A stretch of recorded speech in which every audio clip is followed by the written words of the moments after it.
the link to it available shortly afterwards. Okay, so what I'd like to do is start by covering some of the key change management principles that our process is based on. What is a change? The addition, modification, or removal of anything that could have an effect on IT services.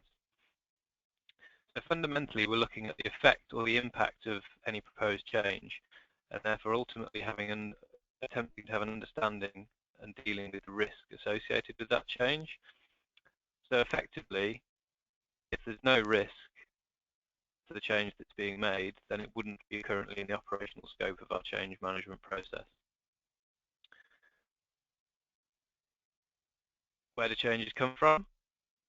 Generally from you, the customer.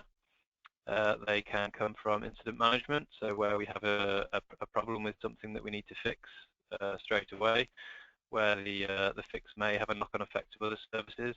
That would be a change emanating from incident management. From problem management, so we have root cause analysis being carried out, and a fix is deemed to be necessary, a change to permanently resolve that. From continual service improvement, upgrades to the infrastructure, upgrades to service platforms, etc. may require changes, and of course the onboarding of new services to the environment. Types of change. So we operate three main changes on a day-to-day basis. The standard, normal, and emergency ones. There are a couple of others. Standard changes are pre-approved. They are low risk. They have a predefined process to follow. Normal changes, we generally have 5 days notice of that particular change. An emergency, obviously less than 5 days notice. These are very much based on how quickly we want to implement those changes. So standard changes can be done in line with the template that exists. Often that can be any time. Normal, greater than 5 days. Emergency, less than. Return of service is a more interesting one. That's a change that is being undertaken as a result of an incident generally, whereby we need to fix something as soon as possible. The service is not working. Its service has been lost. Therefore, the change that is being made is not going to have any further impact on that service. Therefore, we can just go ahead and make that change. Third-party changes. They come generally under the guise of planned and emergency changes. So often we are working with a vendor to fix something immediately on behalf of the customer. Or again, they are planned changes. So how risky is the change? How do we determine how much risk is associated to a change? Firstly, the key point here is that this is a completely customer-centric approach. So we are looking at this with how this is going to impact you as the customer, and we do that by evaluating the change against this matrix, which basically looks at the severity of any perceived impact against the probability of occurrence, and that can be used to determine what level of risk an engineer should be putting that change through as. So as you can see, we operate high, medium, and low, with the different authorization levels required for each change.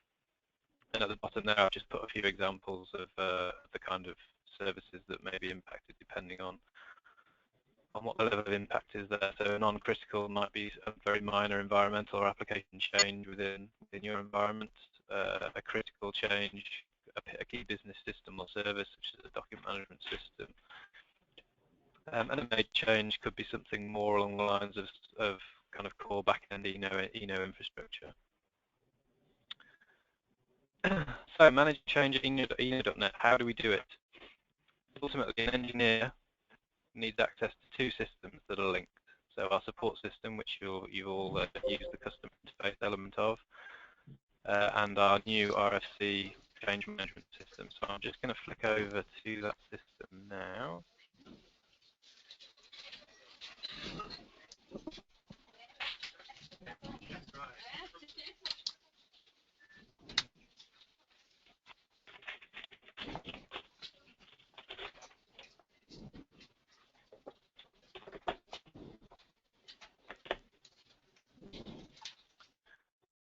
Okay. So this is our change management system.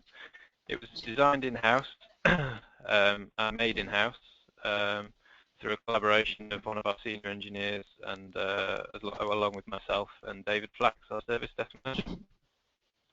It very much aligns to the ITIL best practice framework and was basically done to our exact specification. So when an engineer wants to raise a change following the identification within a support call or through any of the mechanisms that were discussed in the previous slides, they would open their system and they would go to actions and create a new RFC. All changes require this template to be completed, including obviously all the mandatory fields. So we have which customer it's for, obviously the scope of the change, the full reference number that might be for, when it's going to be, when they want it to be carried out, and who by. Type of changes, type and risk of changes is important. That's what we previously covered on the slide. So that's hailing back to the risk assessment from the matrix, and also the type of change, so how quickly they want to make that change. Going through the information within the RFC, we require a reason for the change, which device or service is going to be affected by that change, any expected downtime, the services that are obviously at risk, and any known risks to making that change. Resource plan. So this isn't just who's going to do it. It includes is there any requirements for any further resource? So do we need backup from the on-call engineer, or do we need the support of a vendor when we're making that change, or any other entity such as Microsoft, etc. Who do we need to be involved in that change or be available during that change? Implementation plan obviously speaks for itself, how the engineer or person will go about making that change. And then you roll back and testing elements. So what are you going to do if it goes wrong, and how are we going to test that it was completed successfully? In the comments tab, we generally use this for any additional information that might need to be included to support your change request. And customer comments, our engineers generally use that to include any email trails from communications between them and yourselves regarding that change.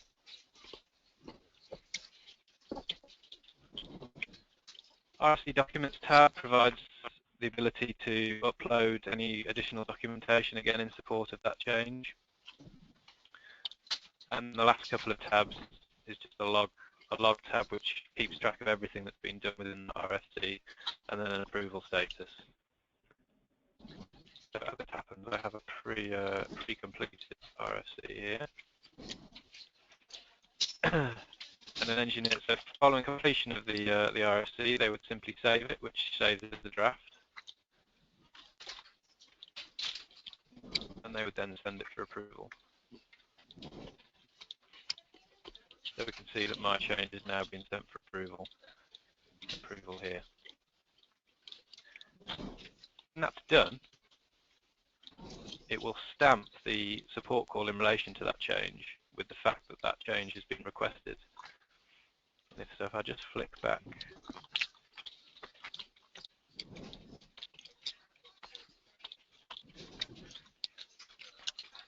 so our customer portal, you can see here now that has stamped the support call in relation to that change with the fact that an RFC has been created, and you get visibility of that as the customer. You can see when an RFC has been created for that, and you will see as the change progresses once it's been approved, once it's been completed. I just flick back.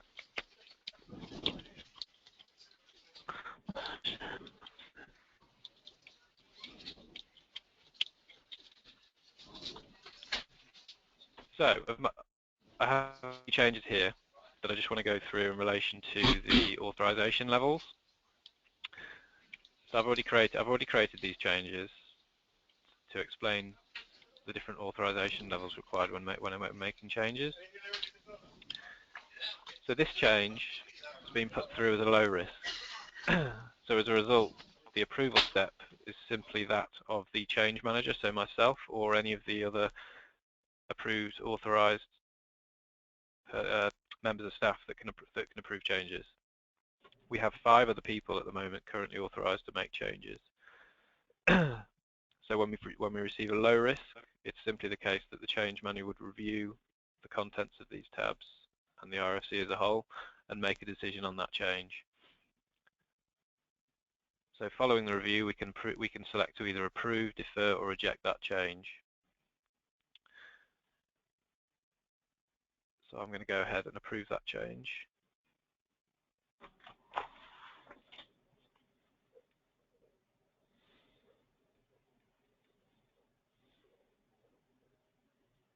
So we can see now that that change has been approved and is ready to be completed.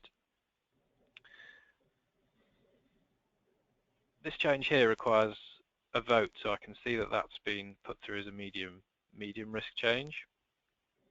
Now what happens with the vote? Again, the RFC has to be reviewed by the change manager.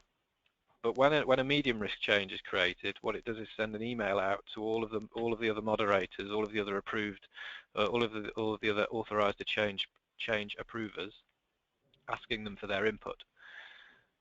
So when they receive that email, they're able to go in and look at this change, and they're able to cast their vote accordingly. The change will keep track of who's voted, when, what their response was, and any comments that they had in relation to that change. Once the system receives more than a 50% weighting of votes in favour of that change, it will approve the change, otherwise it will not. So I can go ahead and approve that change.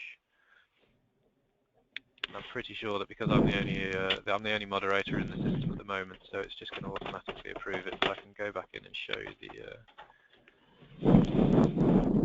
the response.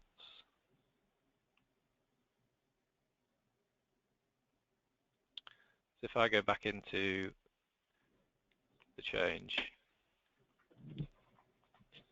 you can see that it's logged. It's the information regarding my vote, and because I'm the only moderator, I'm more than 50% of the people moderating, so it's automatically approved it. So that's how we approve a medium risk change.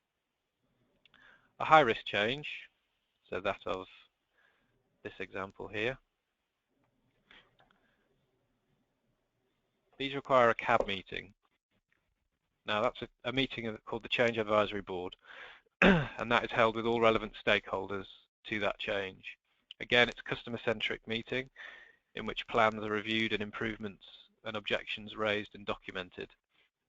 And following the result of that CAB, there may be additional requirements that need to be fulfilled before that change can be approved, or the board may approve that change at the time.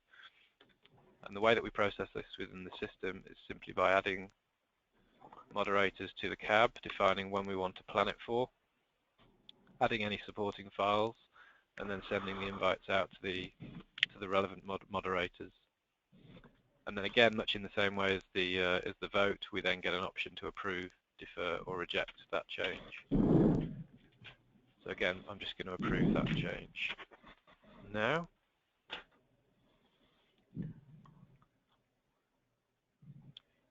So you can see that's now been approved. And again, if we look in the log file, it gives us a full history of what's happened within that change and the approval status. The CAB has approved that change. So that's how we deal with changes that require approval. Third main type of change are what we call standard changes. Now, as I said, these are low-risk, repeatable changes that follow a pre-approved process. And these are accessed from the same RFC creation screen. So we would go to a new RFC again, and this is where this top template element comes into play. So engineers can select a category and a template, and by default, all of their options are now completed apart from those variable items that need to be filled in each time, such as the call number, the customer, and when it's going to be carried out. Working through the tabs, again, it's the same tabs, but they're all pre-populated, apart from, again, those elements that may vary. And you can also see that the items are grayed out. So these templates are set in stone. They can't be deviated from, and they can't be changed, other than where it's necessary to add specific information regarding those changes. So where it's necessary in this instance to specify which email address or domain that you're actually blocking in relation to this standard change. And again, the same with the rollback and the test plan. So again, I have a standard change in draft here, which I can send for approval. And when I send that for approval, you'll notice that that's been pre-approved. So there's no input required from myself as the change manager. The change is pre-approved and has gone through as such. So the engineer is now free to complete that change in line with the template. So where do we manage those from? We have a template editor that manages all of our standard changes. So within here we can assign categories for each change, and we can create standard changes. They're based on exactly the same template as creating an RFC from scratch. But it obviously allows us to specify what the contents of that template are going to be, and which areas should be amendable or not within that change when they select it from the list that I showed you previously. Again, all the same screens, all the same tabs. So very, very simplistic for the engineers to follow.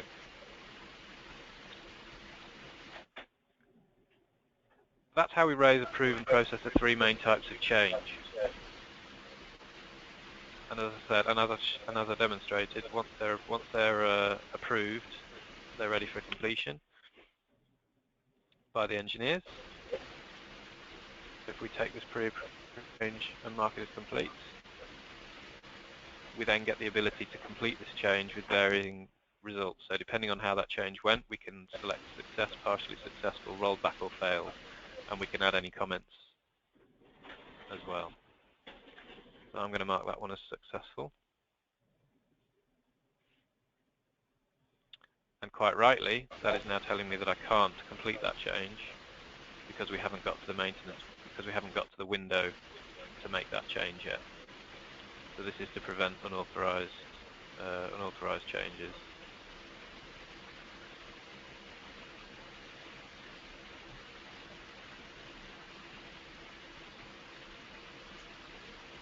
But what I will do is complete this one, because I can complete this one.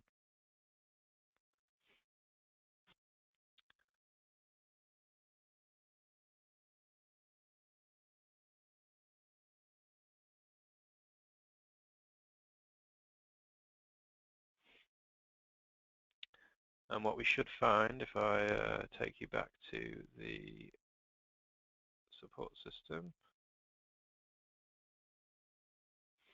we have all of the activity within that call that's just been carried out, but curiously we don't seem to have the completion.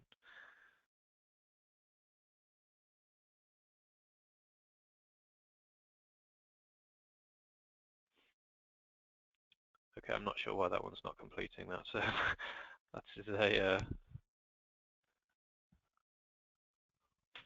not sure why that's happened. So apologies for that. That should have completed the change and stamped the support call accordingly.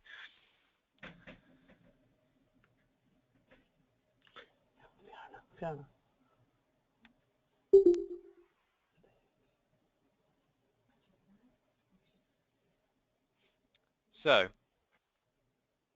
what else does the system do? Ultimately, the final points regarding the system are regarding our plan changes calendar. So within the calendar, it obviously contains all plan changes. Obviously, there aren't too many changes in this system, so there aren't many that are approved in the calendar. But this proves a very useful tool for engineers such as those on call, and those operating on the 24/7 shifts. So they have everyone has full visibility of what planned changes are in existence. And finally, the reporting element. This is very much a work in progress. As I say, the system's been live for about 3 months, so we're developing the reports.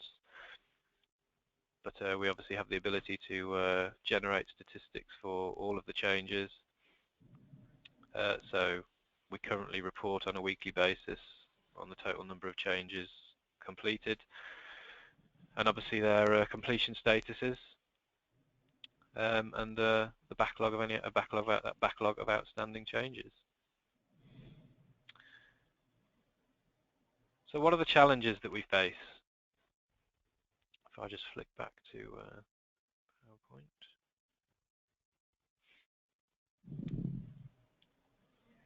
Current challenges.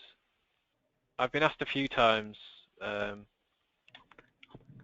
about the change management role and the process, and one of the concerns is always that it can become a bottleneck to advancing change. And my response is generally always the same, in that it's a very fine line, a fine balance between delaying change and ensuring that we have sufficient time to analyse the risk associated with that change. And we can improve that in two areas. One is by increasing the level of the amount of standard changes in use, and the other is reducing the amount of emergency changes in use. And the one facilitates the other. And the issue of being a bottleneck at the moment is not a problem, and will never be a problem, in that a lot of the changes that are currently made as emergency changes could be classified as standard changes, and that's what we're very much working towards at the moment. We're trying to get as many standard changes on file so that we have a pre-approved set of changes. We know the risk levels. Engineers don't have to wait to have them approved. So that's very much the direction that we're going in. So the one facilitates the other, and obviously also by enhancing our promotion of better planning and awareness surrounding the process. So that's ultimately our change management process, and feel free to ask any questions should you have any.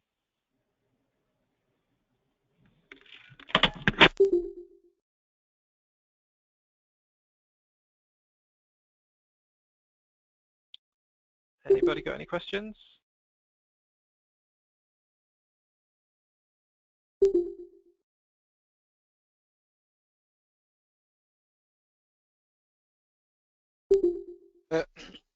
It's Jazz from Eon. Hello, Jazz. Would you include customers' approvals as well for your high-risk changes? Because it all seems to be driven by you. Maybe you know more about our business than we do, possibly in some cases in relation to the app. But in terms of what it means for the business, at what time of day you're going to do that planned change. Absolutely, we do. Yeah, we very much work on a collaborative basis. Clearly, it can be different depending on what the change actually is. Clearly, if it's a change that directly affects you only, then it's done on a fully collaborative basis with you. I mean, I think you've been in relation to recent changes. We've contacted you in advance of any changes that we've been made to organise testing and things. Obviously, knowing that you have an operational We've seen more of that, yeah, with solution and stuff, yeah. Yeah, so that's so it is very much at the forethought of our minds when we're planning changes now, and that's where, in terms of the high risk changes, certainly where the CAB meeting comes in. A lot of the time, some of the technical engineers that are proposing the changes, they don't necessarily have this customer focus when they're planning out their changes. So a lot of the focus within the CAB does generally tend to end up being focused on, you know, have we spoken to customer X, have we spoken to customer Y, what testing are we going to do with them? All of those kinds of things are what generally comes out of the CAB meetings, and which is why generally at the moment we are still I don't think we've had many cabs where we haven't had actions come out of it that are centered around consultation with the customer ultimately. So yes, we are very much into that realm. Okay, good. Thank you.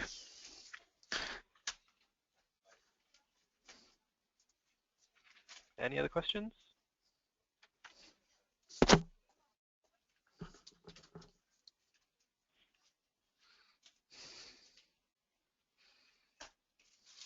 No. Well, if there's any other questions, please feel free to contact me directly outside of this webinar. But if there are no further questions, then thank you very much for your time. And as I say, please feel free to contact me at any point if you have any queries. Thank you very much. Very good, Steve. Thank you. Cheers. Thank you. No problem. Thank you.